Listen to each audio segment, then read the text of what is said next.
남편과 작년 봄에 결혼해서 다음 달이면 1년이 되는데 결국 첫 결혼기념일도 채우지 못하고 이혼을 하게 되었습니다. 저희 부부는 결혼 전에 연애 기간이 그리 길지 않았어요. 연애를 시작하고 딱 10개월이 되었을 때 남편이 먼저 제게 프로포즈를 했었고 너무 빠른 게 아닌가 싶어 일단 한번 거절했는데 그 뒤로도 지속적으로 결혼을 하자고 하는 바람에 결국 만난 지 1년도 안 되어 결혼을 결심하게 되었습니다. 제 나이가 올해 28이고 남편 나이는 35이에요.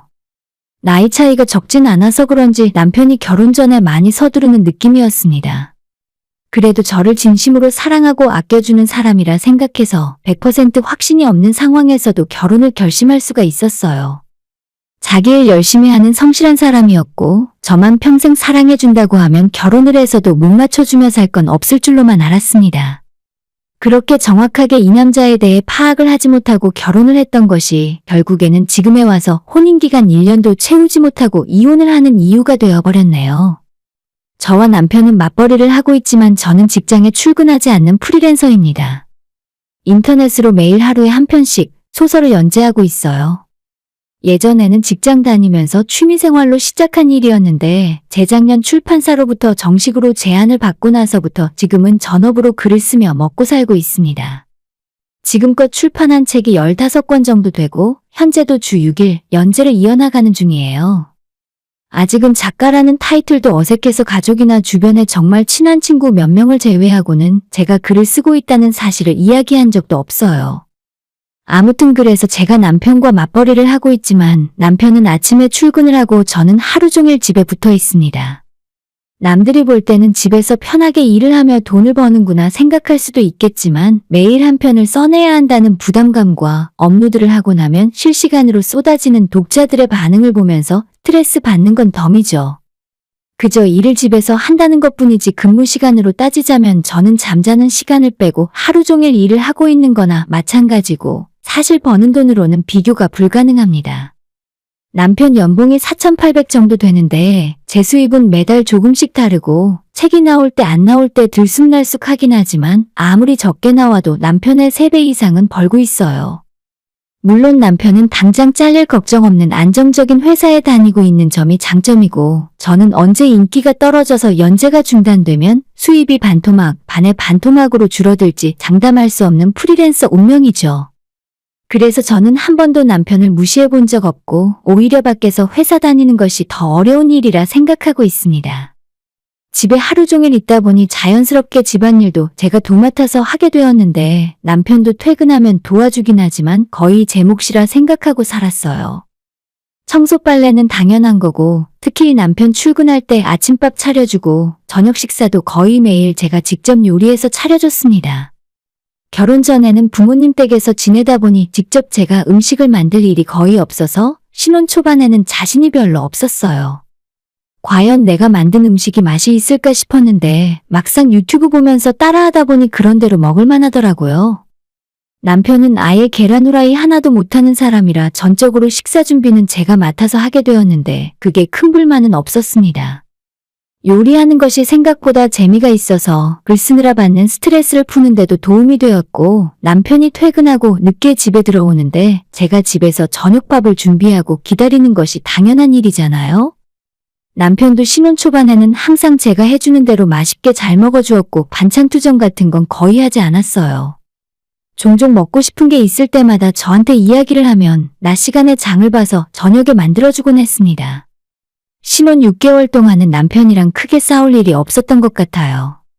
그때는 겨우 먹는 거 하나 때문에 이혼까지 하게 될 줄은 정말 꿈에도 몰랐습니다. 연애 시절부터 남편과 식성이 좀 다르다는 건 알고 있었어요. 남편은 좋게 이야기하면 서구식 식생활을 좋아하는 거고 그냥 제가 볼 때는 애들 입맛이에요. 좋아하는 음식이 소시지, 햄버거, 피자 같은 것들이고 야채나 나물 같은 반찬은 거의 입에 대지도 않습니다. 저는 예전에나 그런 음식들을 좋아하고 즐겨 먹었는데 20대 중반이 넘어가면서 저희 부모님이랑 똑같이 입맛이 변하더라고요. 한정식집을 즐겨 찾게 되고 너무 기름지고 느끼한 음식보다는 제 속이 편한 건강한 음식을 찾게 되었어요. 그렇게 먹으면 살도 안 찌고 조금 배부르게 먹더라도 몸이 붓는다거나 밥을 먹고 졸음이 쏟아지는 일이 없습니다. 남편한테도 이렇게 먹으면 건강에 좋으니까 먹어보라고 몇 번 권한 적이 있었는데 완전히 애들 입맛인 남편이라 먹는 걸 너무 힘들어 하더군요. 처음에 몇 번 같이 먹자고 해보다가 남편이 먹기 힘들다고 하니까 저도 그때부터는 포기하고 남편 원하는 대로 식단을 차려줬어요. 아무리 몸에 좋은 음식도 억지로 스트레스 받아가며 먹는 것보다는 자기가 먹고 싶은 걸 적당히 먹어가며 관리하는 게 낫겠다고 생각했습니다. 남편의 식습관이 이해는 안 가지만 제가 시댁에 갈 때마다 어머님 밥을 먹으면 왜 그런지 알겠더라고요. 그 집안 식구들 모두 배달 음식을 정말 좋아하고 시어머니가 손수 차리신 밥상에는 스팸이나 비엔나 소시지가 빠지지 않고 올라옵니다. 그게 아니면 튀김, 냉동식품 등등 건강이랑 거리가 먼 음식들이었어요. 남편도 그런 걸 좋아하고 시아버지도 좋아하시더라고요. 언제 한번 시댁에서 낮에 점심으로 피자를 시켜 먹은 적이 있는데 라지 사이즈 피자를 2판을 시키고 스파게티도 2개, 거기에 치킨까지 1마리를 시키더군요. 시부모님과 우리 부부까지 넷이 먹는데 너무 많이 시키는 거 아닌가 순간 걱정이 되었어요. 어머님 저 그렇게 많이 못 먹는데 괜히 저 왔다고 많이 시키실 필요 없어요. 그러자 무슨 소리냐면서 원래 저 없이도 3사람이 한 번 피자를 먹으면 2판은 기본이랍니다. 우리 집안 남자들이 스파게티를 엄청 좋아해. 이따 보면 알겠지만 각자 하나씩 들고 먹을 거야.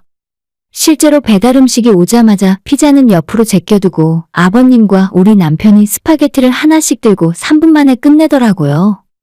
그래서 시댁 상황을 본 뒤로는 저도 마음을 접고 남편 해달라는 건 웬만하면 다 해줍니다. 친정에서는 항상 엄마가 마트나 시장에서 신선한 야채 고기 사다가 처음부터 재료 손질하고 하나하나 정성스럽게 다 만들어주셨어요. 외할머니가 시골에서 보내주는 각종 젓갈장아찌, 제철 음식들 덕분에 친정 식탁은 가공식품을 거의 먹지 않고 살았습니다. 그래서 각자 방식대로 살아온 2사람이 만나 결혼을 하니까 먹는 것 하나부터 정말 너무나도 다르더라고요. 이해는 가지 않았지만 남편과 시댁의 방식을 존중했고 저는 최대한 남편이 먹는 밥상에는 남편이 원하는 반찬들을 만들어서 올렸습니다. 처음엔 2사람 먹을 걸 따로 차리다 보니 번잡스럽기도 하고 익숙하지 않은 요리 실력 때문에 짜증도 많이 났었어요. 그런데 하다 보니 제가 먹는 반찬을 만드는 게 어렵지 남편 음식들은 정말 쉬웠습니다. 나물을 하나 하려고 해도 재료 손질해서 데치고 무치는 과정이 손이 많이 가는데 남편이 먹는 냉동식품은 후라이팬에 때려 넣고 기름에 튀겨주기만 하면 되니까 정말 쉬웠습니다. 보통 후라이팬 하나에 소시지와 냉동 돈가스나 만두를 한꺼번에 구워서 주면 남편이 정말 좋아해요. 얼마나 야채를 싫어하느냐면 김치도 거의 입에 대지 않을 정도입니다. 제가 너무 가공식품만 먹지 말고 야채도 좀 먹으라고 하면 케찹을 토마토로 만들었기 때문에 그게 야채라고 하는 사람이에요. 남편이 특히 좋아하는 음식이 스파게티인데 솔직히 만드는 것도 어렵지 않았어요. 면만 삶아놓고 마트에서 파는 시판용 소스를 부으면 끝이었습니다. 만들기도 쉽고 남편이 너무 좋아하니 종종 자주 해주던 음식 중 하나였죠. 그런데 문제는 얼마 전에 제가 마감에 쫓기는 날이었습니다. 그 당시에 책 출간을 앞두고 종이책에만 들어가는 특전 에피소드를 따로 쓰는 중이었고 그와는 별도로 매일 연재해야 하는 분량도 써야 하는 상황이었죠. 보통 3일에서 일주일 정도는 세이브 원고를 갖고 있기 때문에 하루 이틀 펑크나도 나중에 만회하면 됐었는데 그때는 책 때문에 바쁘다 보니 미리 써놓은 게 하나도 없었어요. 밥 먹을 시간도 없어서 정신없이 낮부터 일을 했고 시간에 쫓기면서 하다 보니 글이 제대로 나오지 않았습니다. 책상 앞에 앉아서 끙끙대기를 수시간이었고 글을 썼다가 지웠다가 반복하면서 다가오는 마감 시간이 너무나 무서웠습니다. 뭐라고 표현해야 좋을지 모르겠는데 빚쟁이에게 쫓기는 기분이 아마 이렇지 않을까 싶어요. 남편 퇴근할 시간이 다 된 줄도 모르고 있다가 현관문을 여는 소리에 그제서야 남편이 온 줄 알았습니다. 왔어? 미안한데 오늘 저녁은 알아서 배달시켜 먹을래? 나 아직 오늘 거 못 썼거든. 밥도 같이 못 먹을 것 같아. 나는 신경 쓰지 말고 당신 알아서 시켜 먹어. 평소 같으면 배달시켜 먹으라 했을 때 순순히 알았다고 대답하고 햄버거나 피자 같은 자기 좋아하는 음식을 시켜 먹을 사람인데 그날은 이상하게 저한테 저녁을 해달라고 고집을 피웠습니다. 나 당신이 해주는 스파게티 먹고 싶어. 그거 얼마 안 걸리잖아. 금방 해주면 안 돼? 안 그래도 풀리지 않는 일 때문에 신경이 잔뜩 곤두서 있었는데 남편이 밥을 해달란 소리에 순간 짜증이 확 치밀어 올랐어요. 하지만 꾹 참고 어차피 내가 해봤자 면 삶아서 소스 비벼주는 게 전부니까 스파게티가 먹고 싶으면 피자랑 같이 시켜서 먹던지 아니면 스파게티를 전문적으로 하는 매장에 주문을 해서 먹으라고 이야기를 했습니다. 아니, 그런 거 말고 당신이 해준 거 먹고 싶다고. 나 힘들게 일하고 돌아왔는데 와이프한테 저녁 해달라는 말도 못하냐? 제가 진짜 웬만하면 화를 내지 않는 사람이에요. 기분이 태도가 되지 말자는 말을 인생의 신조로 삼을 정도로 바쁘고 스트레스 받는 일이 있다고 해서 그걸 남편에게 화풀이하지 않으며 살았습니다. 그런데 그날은 정말 제가 정신이 하나도 없는데 계속 밥 해달라고 졸라대는 남편이 거슬렸습니다. 어차피 제대로 된 밥을 해달라는 것도 아니고 그냥 스파게티 해달라는 거면 자기가 직접 만들어 먹던가 배달시켜 먹으면 그만이지 않습니까? 어려운 것도 아니고 면만 삶아서 냉장고에 있는 소스 비벼서 먹으면 그만인데 제가 만들어도 그렇게 만들고 남편이 만들어도 똑같을 겁니다. 파스타를 본격적으로 만들려고 하면 훨씬 손이 많이 가고 재료도 이것저것 넣을 텐데 남편은 그냥 저런 걸 좋아해요. 오히려 비싼 레스토랑에서 만든 건 그 맛이 아니라면서 본인이 최고로 생각하는 스파게티는 피자집의 사이드 메뉴로 나오는 은박지 도시락에 들은 거라고 합니다. 여보 진짜 미안한데 나 지금 너무 바빠. 오늘 올려야 하는 것도 다 못했거든. 그냥 피자 시켜 먹어. 피자 시키면서 파스타도 더 시켜서 먹으면 되잖아. 내가 내일 해줄게. 저는 지금 생각해도 제가 뭘 그렇게 잘못했는지 모르겠어요. 집에서 놀고 먹는 사람도 아니고 그날 너무 바빠서 일하느라 못해주겠다는 게 제가 그렇게까지 잘못한 건가 싶습니다. 아무튼 남편에게 저녁밥 못 차려주겠다고 다시 이야기를 하자 그때 남편이 저한테 버럭 화를 내며 소리를 지르더라고요. 너는 하루 종일 집에 있으면서 밥도 안 해주는 거야? 그냥 배달시켜 먹으라고? 내가 배달 음식이나 먹을 거였으면 너랑 결혼을 왜 했냐? 낮에 미리미리 일을 해놓으면 되는데 꼭 나 퇴근할 때 일부러 그러는 거야? 밥 해주기 싫어서? 방금 전까지는 밥 달라고 칭얼대는 남편 때문에 화가 났었지만 꾹 참고 좋게 이야기를 하고 있었는데 저 말을 들으니까 오히려 화가 폭발한다기보다는 제 속에 있는 모든 감정이 싸늘하게 식는 것이 느껴졌어요. 밥 안 차려준다고 제 눈앞에서 씩씩대는 남편을 보며 내가 저런 인간한테 밥 차려주려고 결혼했나 싶은 생각만 드는 겁니다. 내가 하루 종일 집에 있다고 해서 놀고 먹는 사람은 아니잖아. 차라리 앞으로 각자 알아서 하자. 살림이고 식사 준비고 자기 건 자기가 알아서 하고 살아. 나도 당신한테 잔소리 안 할 테니까 나한테 이래라 저래라 하지 마. 그게 싫으면 그냥 이혼하던가. 제가 정확하게 이렇게 말을 했더니 남편이 손에 들고 있던 TV 리모컨을 방바닥에 던져서 부셔버렸습니다. 세상 천지에 밥 차려달라 했다고 이혼하자는 년은 너밖에 없을 거다. 남편의 이런 모습은 처음 봤고 저는 눈앞에서 바로 핸드폰을 들고 시어머니에게 전화를 걸었어요. 어머님, 갑자기 전화드려서 죄송한데 저희 이혼하려고요. 네, 다른 게 아니라 제가 앞으로 이 사람 밥을 차려주지 못할 것 같아요. 말하자면 긴데 이혼할 거니까 자세한 이야기는 아드님에게 직접 들으세요. 라고 말했더니 남편이 저보고 미쳤냐고 소리를 지르고 핸드폰을 뺏으려 달려들었습니다. 전화기 너머로 제 비명소리나 남편이 고함 지르는 소리를 어머님이 다 들으셔서 아버님과 함께 금방 저희 집으로 넘어오셨습니다. 일단 아버님이 남편을 데리고 밖으로 나갔고 어머님이 저를 붙들고 이런 일로 이혼까지 하지 말라고 저를 달래셨어요. 남편이 물건을 집어던져서 어지러워진 집안을 어머님이 전부 치우시더라고요. 그러던 와중에 무심코 하시는 혼잣말을 제가 듣게 되었습니다. 얘는 이런 것까지 지아빠를 꼭 닮았네. 저는 몰랐는데 집에서 시아버지도 화가 나면 물건을 집어던지시나 봐요. 그래서 그때 정말 이혼해야겠다고 결심을 하게 되었습니다. 집에서 30년 넘도록 보고 자란 게 이런 거라 평생 몸에 배인 습관은 고칠 수가 없잖아요.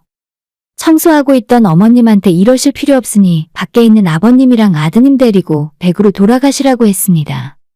이 집은 결혼할 때 제 명의로 얻은 제 집이라서 남편이 나가는 게 맞는 상황이었거든요.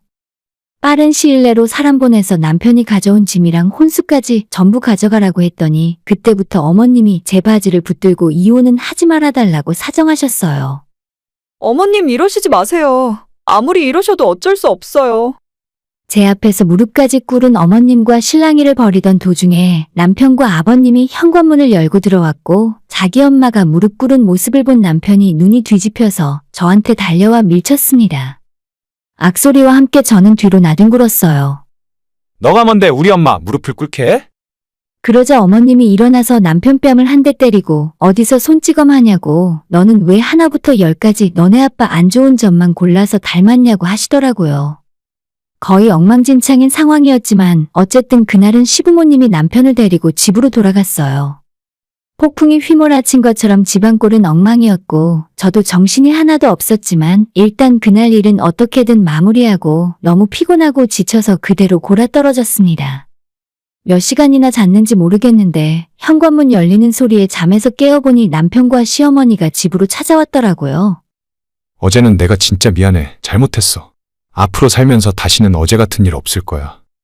남편이 제 앞에 무릎을 꿇고 사과했고 어머님도 뒤에서 거드셨어요. 그래, 얘가 이번에 정말 느낀 게 많을 거다. 앞으로는 절대 이런 일 없을 거야. 내가 보증할게. 다른 사람은 몰라도 어머님의 보증은 도저히 믿을 수가 없었습니다. 시아버님이 물건을 집어던지고 손찌검하는 걸 당하면서도 지금까지 고치지도 못하고 참고 사신 거잖아요. 제 앞에서 무릎 꿇고 비는 남편에게 그럴 시간 있으면 빨리 짐이나 챙겨서 내 집에서 나가라고 했고 아무리 제 앞에서 싹싹 빌고 눈물로 호소했지만 제 마음이 전혀 변하지 않았습니다.